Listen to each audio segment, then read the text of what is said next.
Howdy! Welcome back to my library. Today we're going to read chapter 16 of The Lion, the Witch, and the Wardrobe by C.S. Lewis. Chapter 16. What happened about the statues? What an extraordinary place, cried Lucy. All those stone animals and people too. It's like a museum. Hush, said Susan. Aslan's doing something. He was indeed. He had bounded up to the stone lion and breathed on him. Then without waiting a moment, he whisked round, almost as if he had been a cat chasing its tail, and breathed also on the stone dwarf, which, as you remember, was standing a few feet from the lion with his back to it. Then he pounced on a tall stone dryad which stood beyond the dwarf, turned rapidly aside to deal with a stone rabbit on his right, and rushed on to two centaurs. But at that moment, Lucy said, "Oh, Susan, look! Look at the lion!"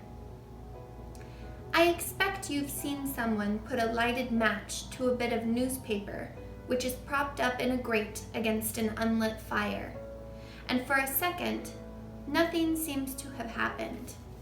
And then you notice a tiny streak of flame creeping along the edge of the newspaper. It was like that now. For a second after Aslan had breathed upon him, the stone lion looked just the same. Then a tiny streak of gold began to run along his white marble back. Then it spread. Then the color seemed to lick all over him as the flame licks all over a bit of paper. Then, while its hindquarters were still obviously stone, the lion shook his mane, and all the heavy stone folds rippled into living hair. Then he opened a great red mouth, warm and living, and gave a prodigious yawn. And now his hind legs had come to life. He lifted one of them and scratched himself. Then, having caught sight of Aslan, he went bounding after him and frisking round him, whimpering with delight and jumping up to lick his face. Of course the children's eyes turned to follow the lion, but the sight they saw was so wonderful that they soon forgot about him. Everywhere the statues were coming to life. The courtyard looked no longer like a museum. It looked more like a zoo. Creatures were running after Aslan and dancing round him till he was almost hidden in the crowd. Instead of all that deadly white, the courtyard was now a blaze of colors. Glossy chestnut sides of centaurs, indigo horns of unicorns, dazzling plumage of birds, ruddy brown of foxes, dogs and satyrs, yellow stockings and crimson hoods of dwarfs, and the birch girls in silver, and the beech girls in fresh, transparent green, and the larch girls in green so bright that it was almost yellow.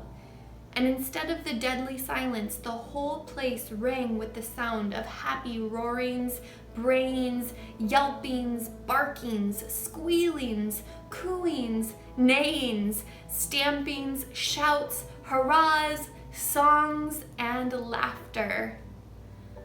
"Oh," said Susan in a different tone. "Look, is it safe?" Lucy looked and saw that Aslan had just breathed on the feet of a stone giant. "It's all right," shouted Aslan joyously. "Once the feet are put right, all the rest of him will follow." "That wasn't exactly what I meant," whispered Susan to Lucy. But it was too late to do anything about it now, even if Aslan would have listened to her. The change was already creeping up the giant's legs. Now he was moving his feet. A moment later, he lifted the club off his shoulder, rubbed his eyes, and said, "Bless me, I must have been asleep. Now, Where's that dratted little witch that was running about on the ground? Somewhere just by my feet it was." But when everyone had shouted up to him to explain what had really happened, and when the giant had put his hand to his ear and got them to repeat it all again, so that at last he understood, then he bowed down till his head was no further off than the top of a haystack, and touched his cap repeatedly to Aslan, beaming all over his honest, ugly face. Giants of any sort are now so rare in England, and so few giants are good-tempered, that 10 to 1 you have never seen a giant when his face is beaming. It's a sight well worth looking at. "Now for the inside of the house," said Aslan. "Look alive, everyone, upstairs and downstairs, and in my lady's chamber. Leave no corner unsearched. You never know where some poor prisoner may be concealed."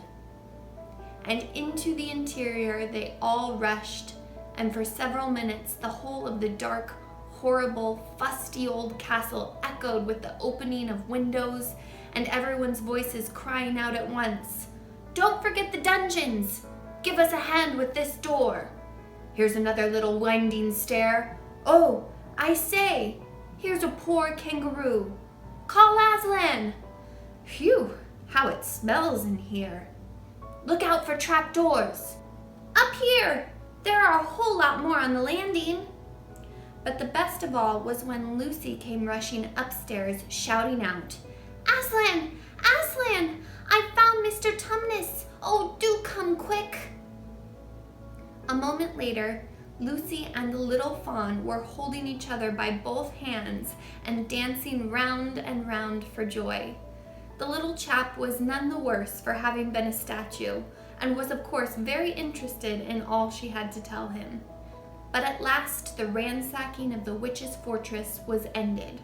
The whole castle stood empty with every door and window open, and the light and the sweet spring air flooding into all the dark and evil places which needed them so badly. The whole crowd of liberated statues surged back into the courtyard, and it was then that someone, Tumnus, I think, first said, "But how are we going to get out?" For Aslan had got in by a jump, and the gates were still locked. "That'll be all right," said Aslan, and then, rising on his hind legs, he bawled up at the giant. "Hi, you up there," he roared. "What's your name?" "Giant Rumblemuffin, if it please your honor," said the giant, once more touching his cap. "Well then, Giant Rumblemuffin," said Aslan, "just let us out of this, will you?" "Certainly, your honor. It will be a pleasure," said Giant Rumblemuffin. "Stand well away from the gates, all you little uns." Then he strode to the gate himself, and bang, bang, bang went his huge club. The gates creaked at the first blow, cracked at the second, and shivered at the third. Then he tackled the towers on each side of them, and after a few minutes of crashing and thudding, both the towers and a good bit of the wall on each side went thundering down in a mass of hopeless rubble. And when the dust cleared, it was odd, standing in that dry, grim, stony yard, to see through the gap all the grass and waving trees and sparkling streams of the forest, and the blue hills beyond that, and beyond them, the sky. "Blowed if I ain't all in a muck sweat," said the giant, puffing like the largest railway engine. "Comes of being out of condition. I suppose neither of you young ladies has such a thing as a pocket handkerchief about you?" "Yes, I have," said Lucy, standing on tiptoes and holding her handkerchief up as far as she could reach. "Thank you, missy," said Giant Rumblemuffin, stooping down. Next moment, Lucy got rather a fright, for she found herself caught up in midair between the giant's finger and thumb. But just as she was getting near his face, he suddenly started and then put her gently back on the ground, muttering, "Bless me, I've picked up the little girl instead. I beg your pardon, missy. I thought you was the handkerchie." No, no, said Lucy, laughing. Here it is.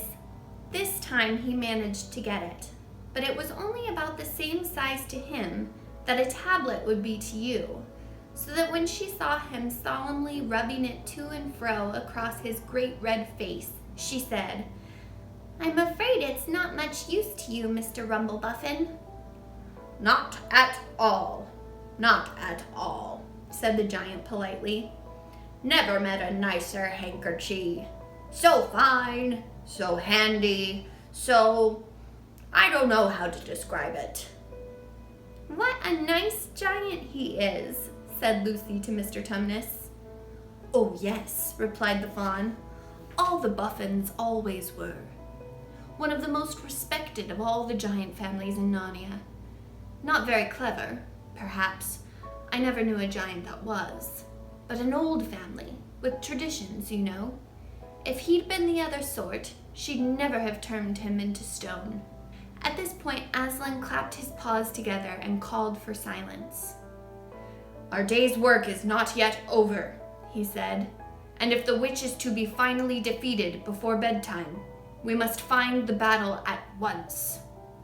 "And join in, I hope, sir," added the largest of the centaurs. "Of course," said Aslan. "And now, those who can't keep up, that is, children, dwarfs, and small animals, must ride on the backs of those who can. That is lions, centaurs, unicorns, horses, giants, and eagles. Those who are good with their noses must come in the front, with us lions, to smell out where the battle is. Look lively and sort yourselves." And with a great deal of bustle and cheering, they did. The most pleased of the lot was the other lion, who kept running about everywhere, pretending to be very busy, but really in order to say to everyone he met, "Did you hear what he said? Us lions. That means him and me. Us lions. That's what I like about Aslan. No side, no standoffishness. Us lions. That meant him and me." At least he went on saying this till Aslan had loaded him up with 3 dwarfs, 1 dryad, 2 rabbits, and a hedgehog. That steadied him a bit.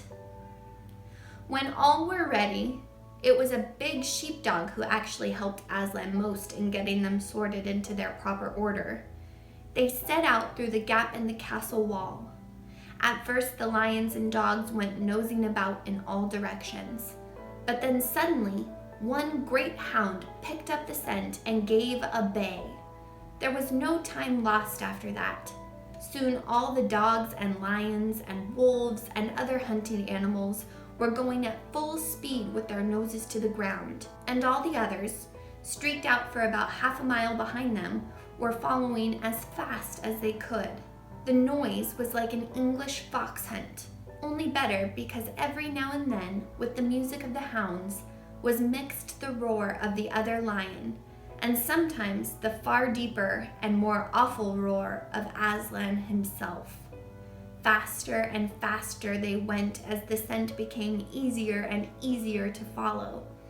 And then, just as they came to the last curve in a narrow, winding valley, Lucy heard above all these noises another noise, a different one, which gave her a queer feeling inside.